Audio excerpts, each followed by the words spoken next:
Seorang suami menghabisi istrinya sendiri, menuding ada perselingkuhan dan sang suami menemukan video syur. Bukan hanya sang istri yang dihabisi, namun anak sambungnya pun ikut jadi korban permasalahan ini.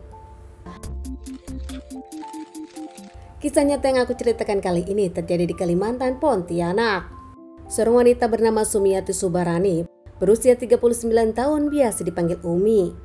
Kesehariannya, Umi sendiri punya toko sembako bernama TK Umi Jaya di Tanjung Harapan, Pontianak. Umi setiap hari tinggal di rumah yang juga jual sembako di sana, tinggal bersama sang anak Gebi berusia 19 tahun. Gebi adalah anak dari pernikahan dengan suami pertamanya namun bercerai. Umi sendiri saat itu sempat 2 kali menikah namun gagal di pernikahannya. Tak bisa lama sendirian, Umi tak mau menjanda. Akhirnya Umi pun menikah lagi di pernikahan ketiga dengan seorang lelaki bernama Salim atau Aloy, warga Kuburaya. Entah di mana Umi dengan Aloy berkenalan, namun Aloy sendiri punya usaha menyewakan speedboat. Umi sendiri ternyata bukanlah istri satu-satunya dari Aloy. Aloy sudah berkeluarga, punya istri dan beberapa anak. Umi adalah istri kedua dari pernikahan Aloy. Bahkan usia Umi dan Aloy pun cukup jauh, 10 tahun jauhnya. Di awal pernikahan ketiga Umi ini pun nampaknya tak direstui oleh keluarga Umi, terutama sang mama. Bukan tanpa alasan, mengingat Aloy sudah punya istri dan usia pun cukup jauh. Bahkan ada gosip yang beredar kalau Aloy dikenal kasar kepada sang istri. Tak mendengarkan omongan sang ibu, Umi sendiri memilih Aloy dan menerima lamaran Aloy hingga akhirnya menikah. Pasca menikah, Umi sendiri lebih tertutup kepada keluarganya. Ternyata benar, Aloy sendiri arogan, Aloy cemburuan, bahkan kerap kasar kepada Umi sang istri. Tak pernah mengizinkan Umi punya handphone, cemburuan hingga handphone Umi pun sempat dilempar dan handphonenya rusak.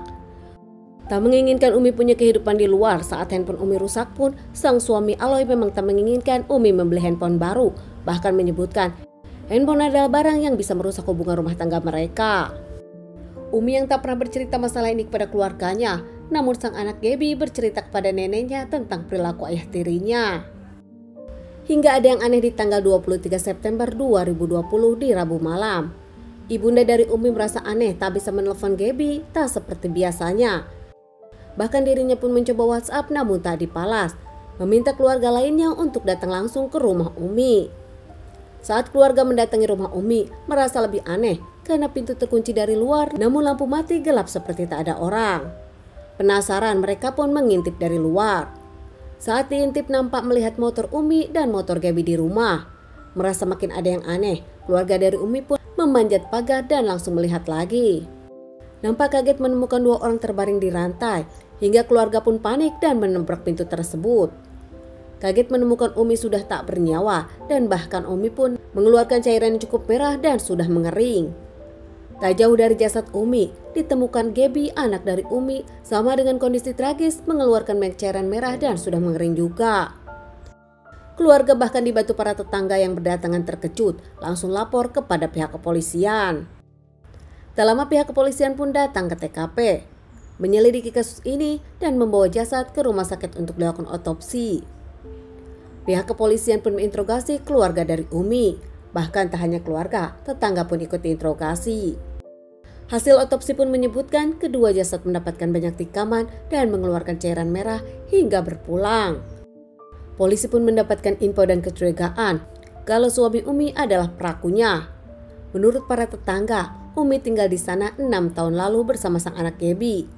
Dikenal sebagai warga yang baik, tak pernah bermasalah dan tak punya musuh. Terakhir melihat warung Umi buka para tetangga di hari Minggu. Namun setelah tutup tak ada curiga, mengira kalau Umi pergi keluar kota bersama keluarganya. Hingga setelah penyelidikan, pihak kepolisian pun menemukan bukti dari handphone Gebi sang anak. Gebi saat itu curhat kepada temannya tak nyaman di rumah ada ayah tirinya yang nampak sedang ribut dengan sang ibu. Hingga pihak kepolisian pun bekerja keras mencari Aloy dan akhirnya Aloy pun berhasil diamankan di tanggal 2 Oktober 2020 di Kuburaya. Saat diamankan, Aloy sendiri mencoba meminum racun namun sempat diberhentikan oleh pihak kepolisian dan Aloy terselamatkan meskipun sempat menjalani beberapa hari perawatan di rumah sakit. Aloy pun diamankan dan mengakui dirinya pelakunya, menghabisi istri dan anak tirinya dengan motif cemburu kepada Umi. Karena ternyata Umi sendiri sudah punya handphone baru dan Umi bahkan saat itu meminta cerai kepada Aloy.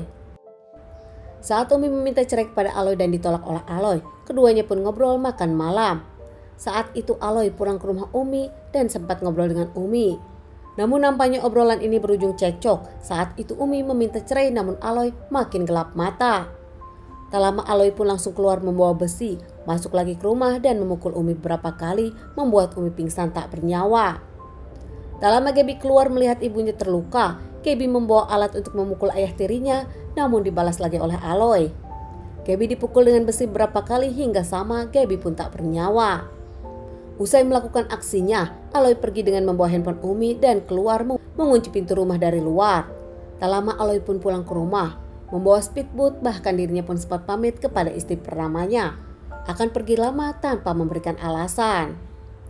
Kabur dengan speedboatnya menyeberang dan Aloy pun sempat menenggelamkan speedboat dan membuang HP agar tak ada yang curiga. Namun polisi lebih pintar, Aloy berhasil diamankan di pelariannya. Diamankan terkait permasalahan ini, Aloy pun menjalani persidangan. Namun nampaknya sebelum Aloy mendapatkan vonis, Aloy pun nampak berpulang karena dirinya sakit. Keluarga dari Umi kecewa namun tak bisa berbuat apa-apa karena Aloy sendiri mengembuskan napas terakhirnya di ruang tahanan. Terkait permasalahan ini nampaknya pihak polisian menyelesaikan permasalahan hukum karena tersangka pun sudah berpulang. Teman-teman, sekian dulu bahasan kasus yang aku bawakan kali ini. Semoga ini bisa dijadikan pelajaran untuk kita dan ditunggu bahasan kasus-kasus selanjutnya.